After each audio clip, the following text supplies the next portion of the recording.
요한복음 6장 31절에서 40절까지 있는 말씀 교독하겠습니다. 제가 먼저 31절 읽습니다.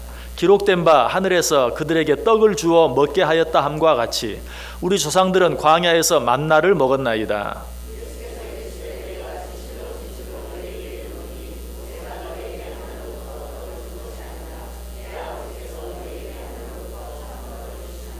하나님의 떡은 하늘에서 내려 세상에 생명을 주는 것이니라. 예수께서 이르시되 나는 생명의 떡이니 내게 오는 자는 결코 줄이지 아니할 터이요 나를 믿는 자는 영원히 목마르지 아니하리라.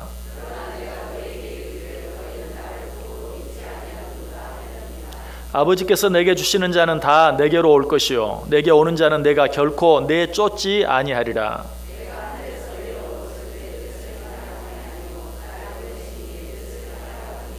나를 보내신 이의 뜻은 내가 주신 자 중에 내가 하나도 잃어버리지 아니하고 마지막 날에 다시 살리는 이것이니라.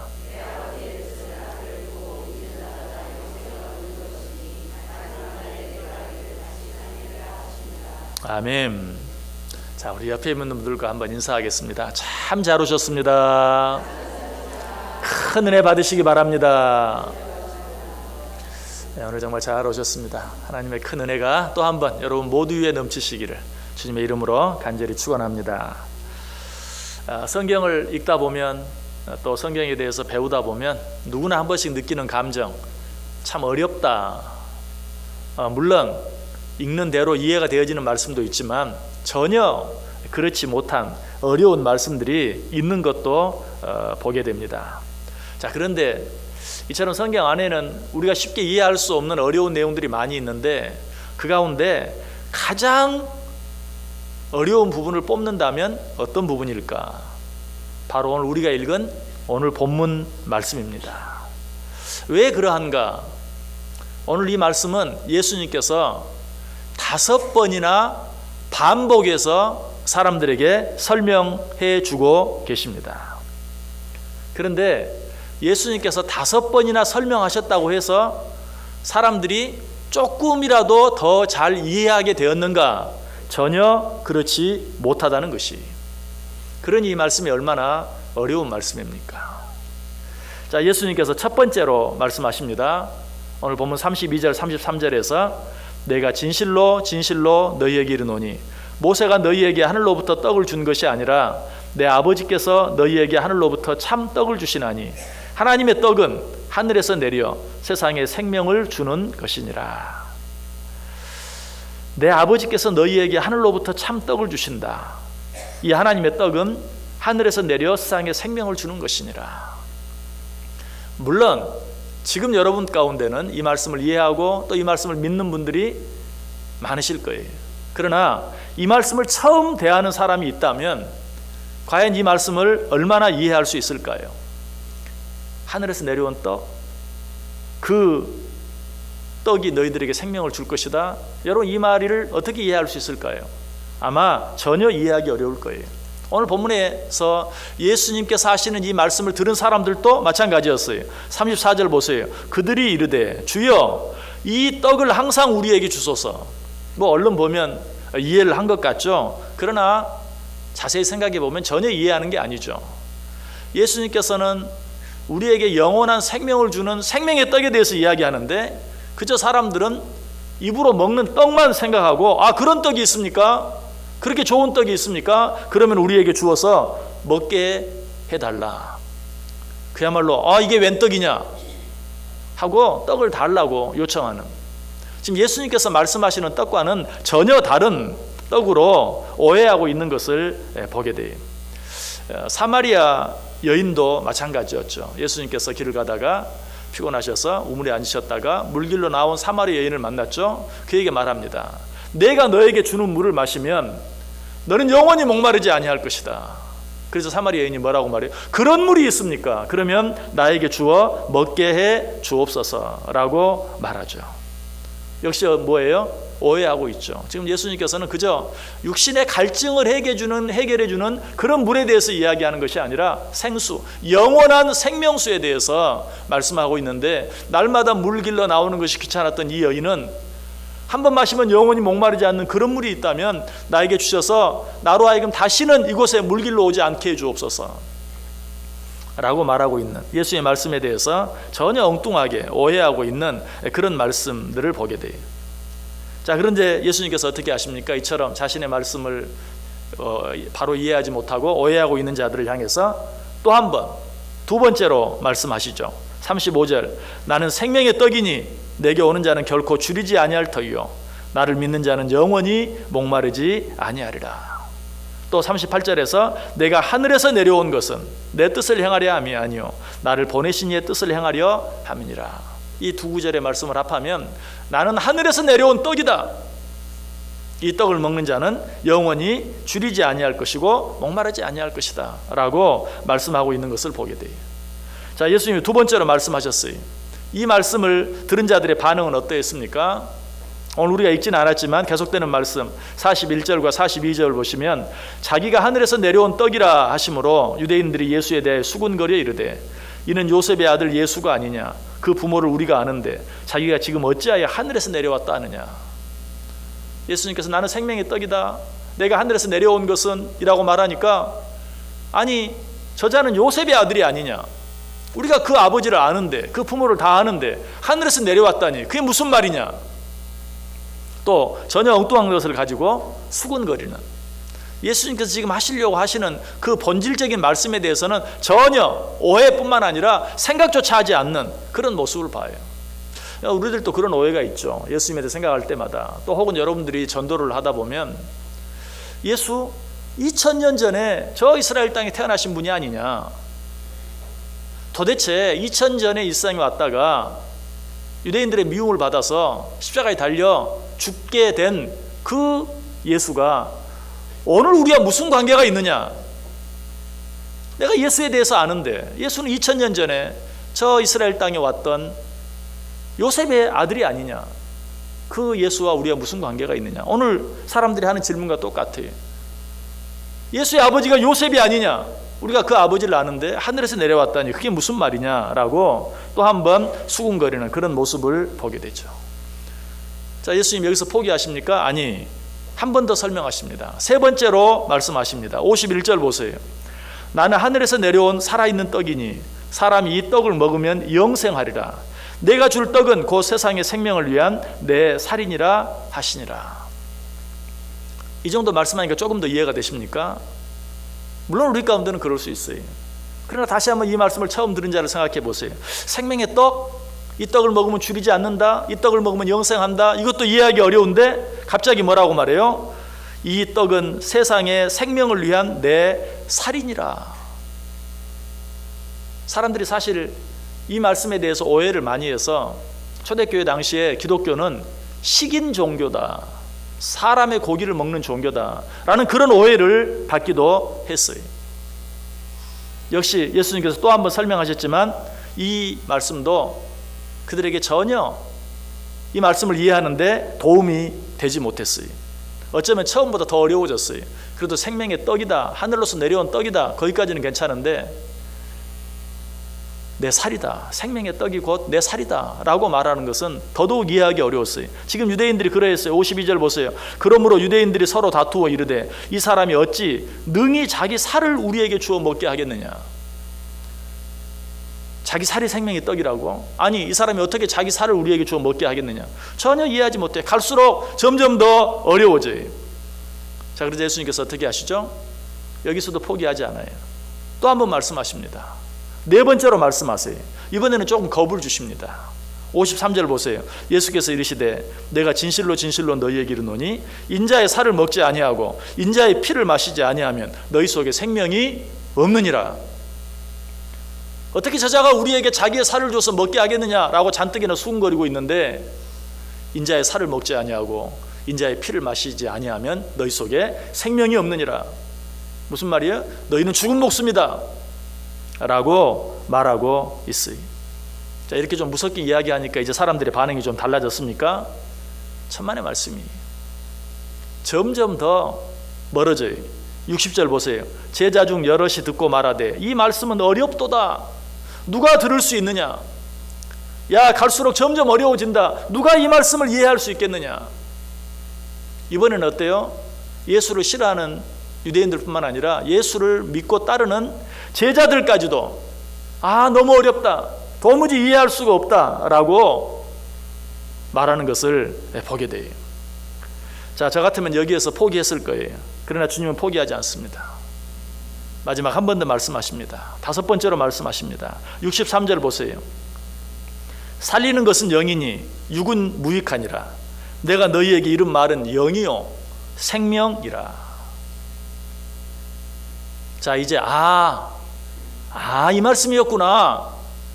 이해가 되십니까? 여러분 표정 보니까 아니 처음과 전혀 다를 게 없어요. 여전히 무슨 말인지 알 수가 없어요. 살리는 것은 영이니 육은 무익하니라. 내가 너희에게 이른 말은 영이요 생명이라. 아직도 너무너무 어려워요. 더 어려워졌어요.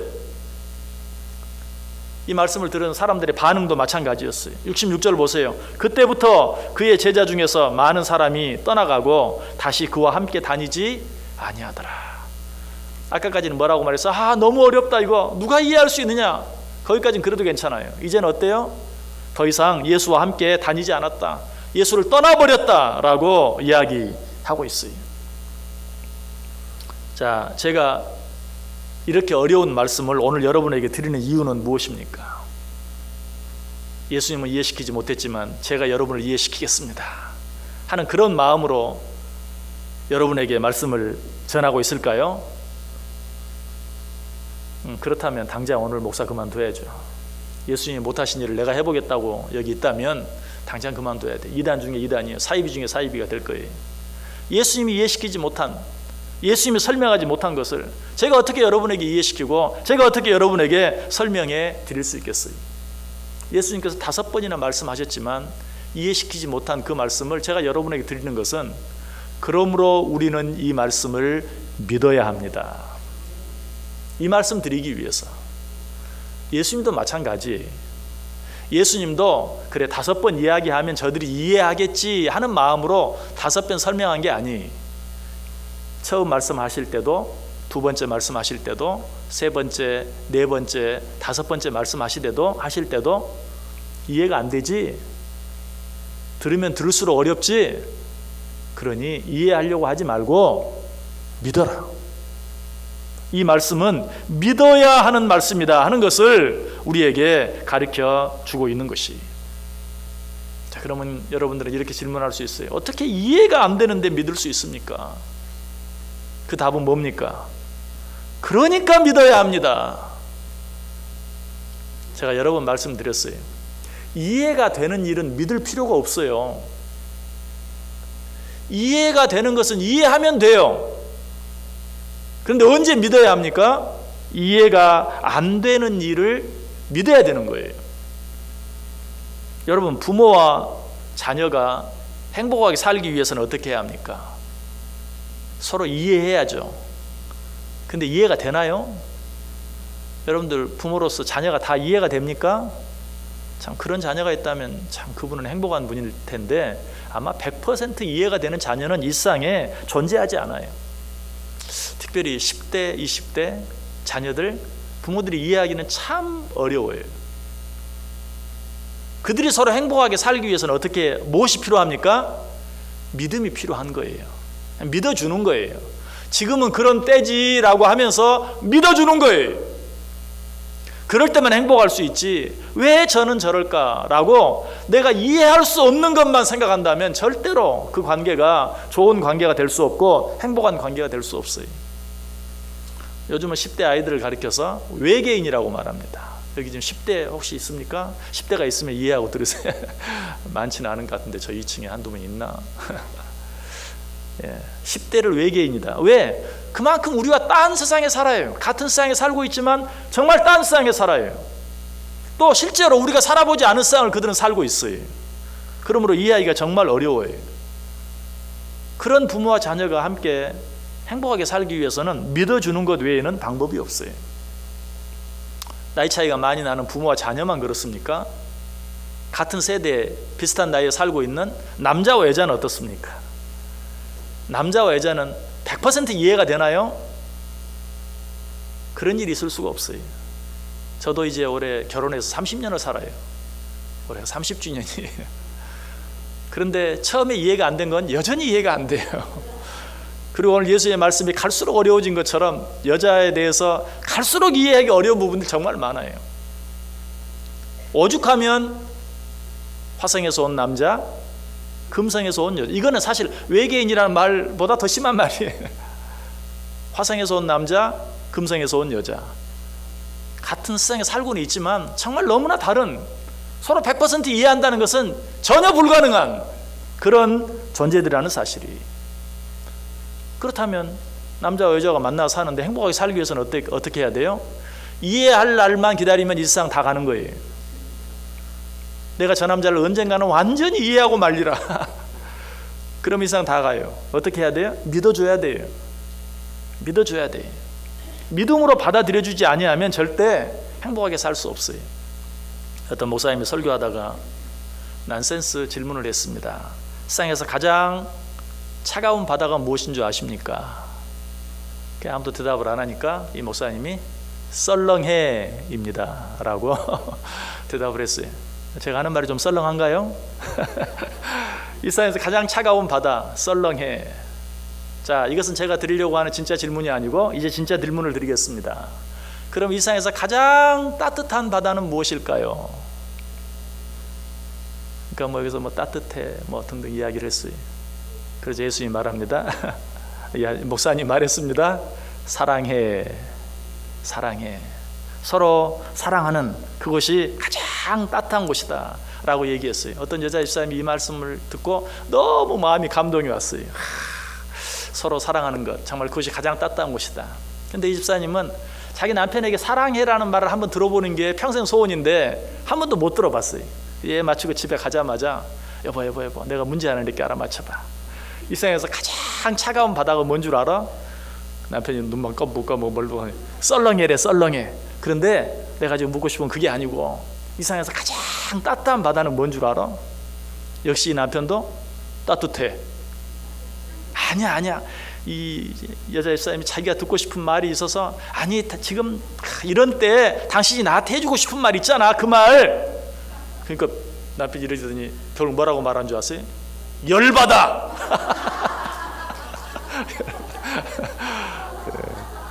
아내는 사랑해라는 말을 듣고 싶어가지고 세상에서 가장 따뜻한 바다가 뭐야 그러는데 열받아. 이렇게 서로 대화가 안 돼요. 이해가 안 돼요. 서로 원하는 게 너무너무 다른 거예요. 이게 남자이고 이게 여자예요. 여러분, 이 남자와 여자가 행복하게 살기 위해서는 어떻게 해야 된다고요? 이해해서 되는 것이 아니라 서로 믿어줘야만 되는 거예요. 부모와 자녀의 관계, 남자와 여자의 관계뿐만이 아니에요. 여러분, 우리가 물 한 잔 마시고 밥 한 끼 먹는 것도 믿음이 없이는 마음 놓고 마실 수가 없고 먹을 수가 없어요. 그렇죠? 요즘은 먹는 것 가지고 장난치는 사람들이 하도 많아서 정말 어디 가서 물 한 잔 밥 한 끼 마음 놓고 편하게 먹는 것이 얼마나 어려운지 몰라요. 그럼에도 불구하고 믿지 않으면 어때요? 죽어요. 그러니까 믿고 먹는 거예요.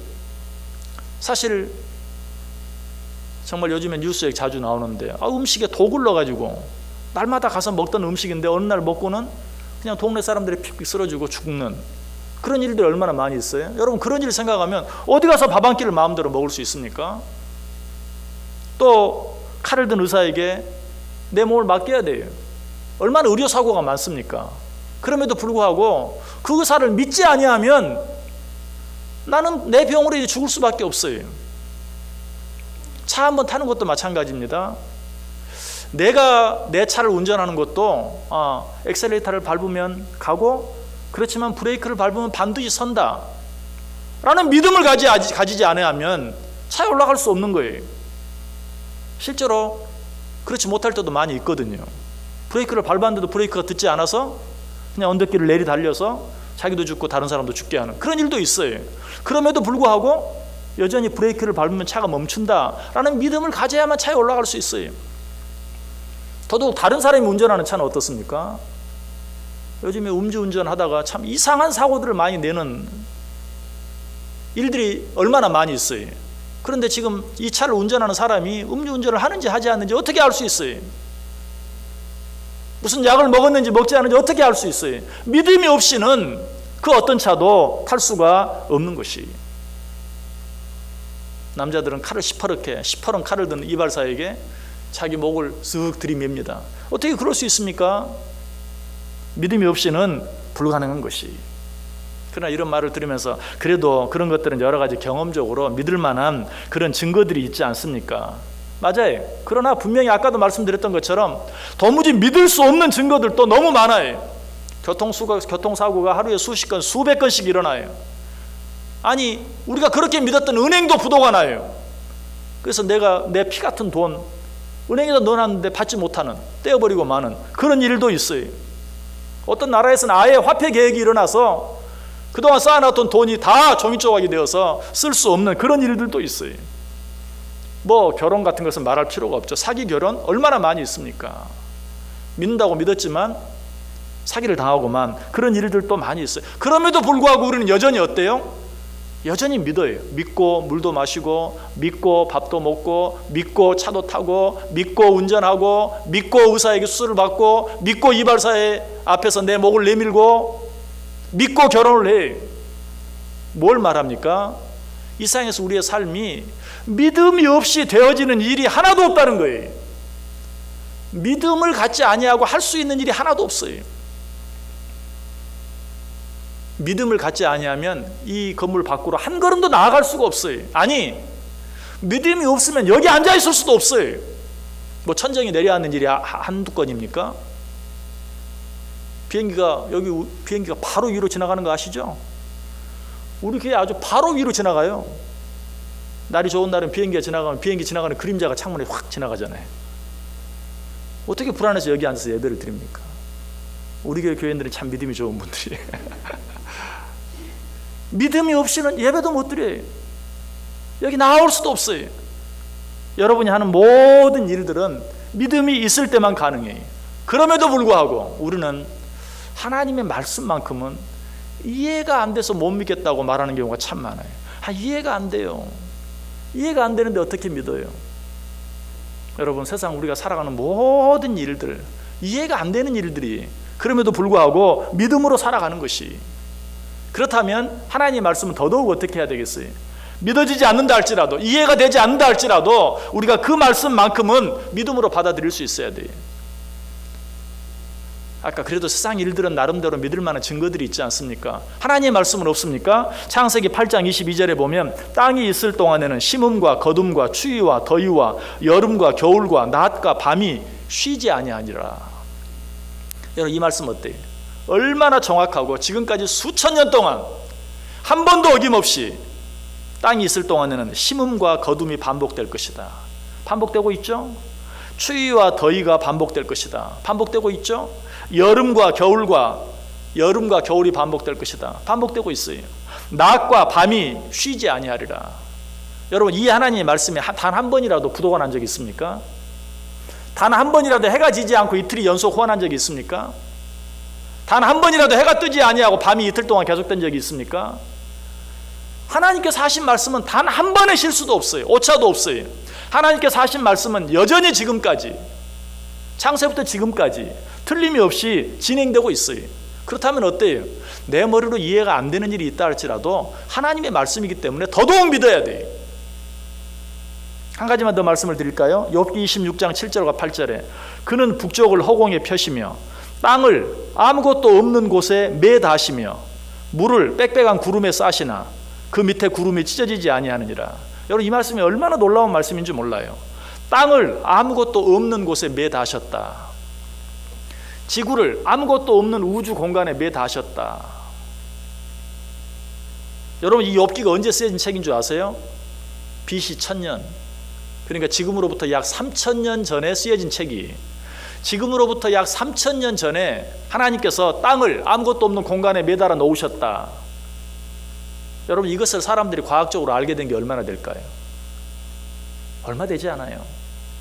옛날 고기 잡는 배를 타는 사람들은 먼 바다에 나가지를 못했어요. 왜? 먼 바다에 나가면 갑자기 폭포와 같은 절벽이 나타나서, 왜? 지구가 네모 반듯한 그런 땅이라고 생각했기 때문에. 그래서 너무 바다를 멀리 가면 갑자기 낭떠러지가 나와서 다 떨어져 죽기 때문에 먼 바다를 가지 못했어요. 참 용감한 그런 탐험가들에 의해서 이제 먼 바다로 나가게 되고, 또 지구가 둥글고 한 바퀴 돌면 같은 곳으로 오게 된다는 사실을 알게 되죠. 그러나 그걸 알게 된 것은 얼마 되지 않아요. 그런데 성경은 이미 뭐라고 말해요? 3000년 전에 기록된 책에 하나님께서 땅을 아무것도 없는 허공에 매달아 놓으셨다. 얼마나 놀라운 말씀입니까? 여러분, 사실은 오래전 중세시대 카톨릭에서도 이 사실을 몰랐어요. 성경에 기록되어 있는데도 이게 무슨, 왜냐하면 과학적으로 증명이 안 되어 있기 때문에 모르죠. 그래서 지구가 둥글다고 하면 사람을 죽이기도 하고 그랬어요. 우리가 이해를 못했지만 성경에는 어때요? 이미 아주 오래전에 지구가 둥글고 그 둥근 지구가 허공에 매달려 있는 것을 누가? 이 천지 만물을 창조하신 하나님이 성경에 기록해 놓으셨어요. 여러분, 이해가 되지 않는다고 믿지 않는 것 얼마나 어리석은 일인지 몰라요. 더더욱 그것이 하나님의 말씀이라면 이해가 되지 않기 때문에 더더욱 믿어야 돼요. 역시 제가 늘 말씀드립니다. 하나님의 말씀이 다 이해가 돼버리면 그 하나님은 하나님이 아니에요. 하나님의 말씀이 내 머리로 다 이해가 되면 그 말씀은 하나님의 말씀이 아니에요. 사람의 말이죠. 그렇죠? 사람의 말이니까 이해가 되죠. 그런데 천지를 창조하신 하나님, 전지전능하신 하나님, 무소부재하신 하나님, 그 하나님이 쓴 책, 그 말씀이 어떻게 나 같은 인간의 머리로 다 이해가 되겠습니까? 어떤 선생님이 하는 말을 내가 100% 다 이해한다면 이제 그 사람을 내가 선생님으로 모실 필요가 없어요. 그렇죠? 그 선생님이 하는 말이 여전히 나에게 잘 이해가 안 되기 때문에 나는 그분 밑에서 더 배워야 되는 거예요. 여러분, 하나님께서 우리에게 주시는 모든 말씀들 이해가 되지 않고 내 머리로는 도무지 용납되지 않는 그런 일들, 그런 말씀들이 너무나 많아요. 그러므로 우리는 어떻게 해야 된다고요? 그 말씀을 믿음으로 받아들일 수 있어야 돼요. 하나님이 천지를 창조하신 것을 믿으시길 바랍니다. 그러나 우리는 그 하나님을 잊어버리고 멀리하고 죄를 지음으로 말미암아 죽을 수밖에 없게 되었어요. 그런 우리를 위해서 하나님께서 우리 죄를 용서하시기 위하여 하나밖에 없는 아들 예수 그리스도를 이 세상에 보내주신 사실을 믿으시길 바랍니다. 또 그러한 우리로 말미암아 영원한 생명을 누리며 살기 위해서 우리를 위해 죽어주신 예수 그리스도를 죽은 지 사흘 만에 부활하게 하신 사실을 믿으시길 바랍니다. 우리가 이 사실을 믿음으로 받아들일 때 우리 안에 무엇이 있다고요? 영원한 생명이 있다, 영생이 있다라고 말하고 있어요. 자, 그런데 이 사실을 전혀 믿을 필요가 없는 사람이 있어요. 이 사실을 믿지 않아도 되는 사람, 어떤 사람일까요? 죄가 없는 사람이에요. 죄가 없는 사람은 이 사실을 믿을 필요가 없어요. 마치 병이 없는 건강한 사람은 의사를 믿을 필요가 없어요. 의사가 뭐라고 말해도 아이 저런 돌팔이, 내가 네 말 믿을 것 같으냐? 그냥 안 가도 그만이, 안 믿어도 그만이. 왜? 건강하니까. 그러나 건강하지 않은 사람, 몸에 질병을 가진 사람, 이 사람은 어때요? 의사의 말을 무조건 믿어야 돼요. 그래야 살 수 있어요. 목마르지 않는 사람, 저 물이 깨끗할까 안 깨끗할까 뭐 믿을 필요가 없어요. 안 마셔버리면 돼.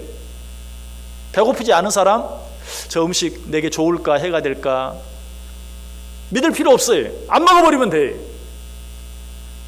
그러나 병이 있는 사람은 의사를 믿어야 되고, 목이 마른 사람은 저 물이 깨끗하다는 사실을 믿어야 되고, 배가 고픈 사람은 저 음식이 내게 유익이 되는 음식이라고 믿어야 돼요. 그래야만 살 수 있어요. 믿지 않으면 다 죽을 수밖에 없어요.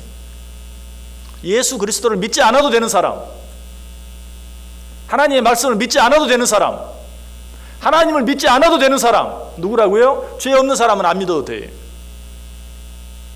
그런데 여러분 가운데 죄 없는 분이 있나요? 제가 성경에 나열된 죄들을 한번 읽어볼게요. 로마서 1장 28절 이하에 또한 그들이 마음에 하나님 두기를 싫어하며 하나님께서 그들을 그 상실한 마음대로 내버려 두사 합당하지 못한 일을 하게 하셨으니 곧 모든 불의, 추악, 탐욕, 악의가 가득한 자요 시기, 살인, 분쟁, 사기, 악독이 가득한 자요 수군수군하는 자요 비방하는 자요 하나님께서 미워하시는 자요 능욕하는 자요 교만한 자요 자랑하는 자요 악을 도모하는 자요 부모를 거역하는 자요 우매한 자요 배약하는 자요 무정한 자요 무자비한 자라. 그들이 이 같은 일을 행하는 자는 사형에 해당한다고 하나님께서 정하심을 알고도 자기들만 행할 뿐 아니라 또한 그런 일을 행하는 자들을 옳다 하느니라. 자, 셀 수도 없을 만큼 많은 제목 가운데 혹시 빨리 읽었지만 나는 그런 죄 가운데 해당되지 않습니까? 않습니다. 나에게 해당되는 제목이 없습니다. 그런 분 계십니까? 한 부분 더 읽어드릴게요. 갈라디아서 5장 19절 이하에 육체의 일은 현재하니 곧 음행과 더러운 것과 호색과 우상숭배와 술수와 원수를 맺는 것과 분쟁과 시기와 분냄과 당짓는 것과 불리함과 이단과 수기와 투기와 술취함과 방탕함과 또 그와 같은 것들이라. 전에 너희에게 경계한 것 같이 경계하노니 이런 일을 하는 자들은 하나님의 나라를 유업으로 받지 못할 것이라. 자, 여기에도 해당되지 않는 분 계십니까? 나는 거기에 해당되지 않습니다. 요한일서 3장 15절에 이런 말씀이 있습니다. 그 형제를 미워하는 자마다 살인하는 자니 살인하는 자마다 영생이 그 속에 거하지 아니하는 것을 너희가 아는 바라. 형제를 미워하는 것 살인죄다. 자, 여기에 해당되지 않는 분 계십니까? 한 구절만 더 읽을게요. 옛사람에게 말한 바 살인하지 말라. 누구든지 살인하면 심판을 받게 되리라 하였다는 것을 너희가 들었으나 나는 너희에게 이르노니 형제에게 노하는 자마다 심판을 받게 되고 형제를 대하여 나가라 하는 자는 공회에 잡혀가게 되고 미련한 놈이라 하는 자는 지옥불에 들어가게 되리라. 자, 여기에 해당되지 않는 분 계십니까? 마지막으로 한 구절 더. 마태복음 5장 28절 나는 너희에게 이르노니 음욕을 품고 여자를 보는 자마다 마음에 이미 간음하였느니라. 여기에 해당되지 않는 분 계십니까? 여자분들은 여기에 해당되지 않겠죠. 그러나 역시 여자들도 거꾸로 생각해 볼 필요가 있어요. 여러분, 이런 말씀들에 해당되지 않는 사람이 누가 있습니까? 이런 죄 가운데 나와 상관 있는 죄가 하나도 없다고 말할 사람이 누가 있습니까? 그렇다면 그 사람은 어때요? 하나님께서 우리에게 주신 모든 말씀들을 믿어야 돼요. 우리의 죄를 위해 이 땅에 오신 우리 주 예수 그리스도를 믿어야 돼요. 왜? 죄의 삭은 사망이라 그랬어요. 이 가운데 어떤 한 가지라도 나에게 해당되는 것이 있다면 나는 그 죄로 말미암아 죽을 수밖에 없어요. 죽을 수밖에 없는 죄를 가진 질병을 가진 자가 의사를 믿어야 하는 것처럼 내 가운데 어떤 죄라도 있다면 우리의 그 죄를 위해 이 땅에 오신 우리 주 예수 그리스도를 믿을 수 있어야 돼요. 오늘 주님께서 우리에게 말씀하세요. 주 예수를 믿으라. 그리하면 너와 내 집이 구원을 얻으리라. 내 안에 어떤 죄라도 있다면 이 사실을 믿어야 돼요. 영접하는 자, 곧 그 이름을 믿는 자들에게는 하나님의 자녀가 되는 권세를 주셨느니라. 내 안에 어떤 죄라도 있다면 우리는 이 죄로 말미암아 죽을 수밖에 없는 자들을 위하여 주신 이 하나님의 말씀을 믿을 수 있어야 돼요. 오늘 내 머리로 얼마나 이해가 되든지 나를 너무나 사랑하셔서 나를 구원하시기 위하여, 나를 죄 가운데서 구원하시기 위하여 하나밖에 없는 아들 예수 그리스도를 이 땅에 보내주신 하나님 아버지의 그 크신 사랑하심과 나의 죄를 용서하시고 나에게 영생을 주시기 위해서 나를 위해 십자가에 달려 죽어주시고 나를 위해 사흘 만에 부활하신, 그리고 지금도 하나님 보좌 우편에서 나를 위해 중보하며 기도하고 계시는 우리 주 예수 그리스도를 믿을 수 있어야 돼요. 이 예수 그리스도를 믿음으로 말미암아 하나님께서 우리에게 약속하신 것처럼 주 예수를 믿으라. 그리하면 너와 내 집에 구원이 이르리라.